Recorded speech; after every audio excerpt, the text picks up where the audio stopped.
讲到这台语呢，目前伫咧中央也无专责机构来规划整体台语政策。根据统计，这各县市敢若桃园市政府有设台语相关的专责单位伫咧做。为了要对地方开始发展台语，这新北市就机关要求市政府爱成立台语发展委员会。市长侯友宜是回应讲，未来会定期召开座谈会，讨论若准备成立专责单位以后是要做啥。有台语团体是认为讲要发展台语，敢若中央是伤过慢啊，因为呼吁各县市政府到店来推萨，确保台语发展。一年两次，不要限制半年了，好吧？好，好吧？一年两次，我们这时间你莫甲讲吼，可以的时间较好量上好弹性啦。啊，未来会当规模化以后，我希望会当成立咱这台语发展委员会。一步行啦。为着要促进地方政府实践台语发展甲推广，新北市议员黄淑君6月10日伫咧新北市议会有要求新北市长侯友宜成立台语发展委员会。落尾市府是答应先定期召开座谈会，来讨论若要设立委员会是正常要安怎执行。客家有客家局，那咱台语并无台语局哦，所以咱用委员会的形式哦来讨论看卖啊。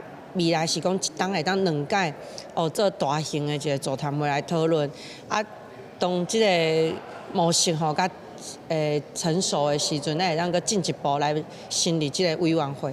其实3月就有台语团体参新北市教育局到店来开座谈会，针对新北市的台湾台语教育提出政策建议，嘛是对座谈会来延伸讨论，希望设立地方的台语专责单位。除了推广台语应用，嘛希望通做相关研究，甲保护台语文化资产等等。台语政策推动联盟是表示，目前台北、新北也讲基隆市政府针对要成立台语专责单位，拢有优先的回应。阮这个联盟有接触的是台北市、新北市，还佫有基隆市吼。啊，这三个这地方政府的议员呢吼，拢有互阮一寡真好的回应。基隆市的有一位议员，伊嘛伫咧因的议会有甲因的市长吼提出这件代志。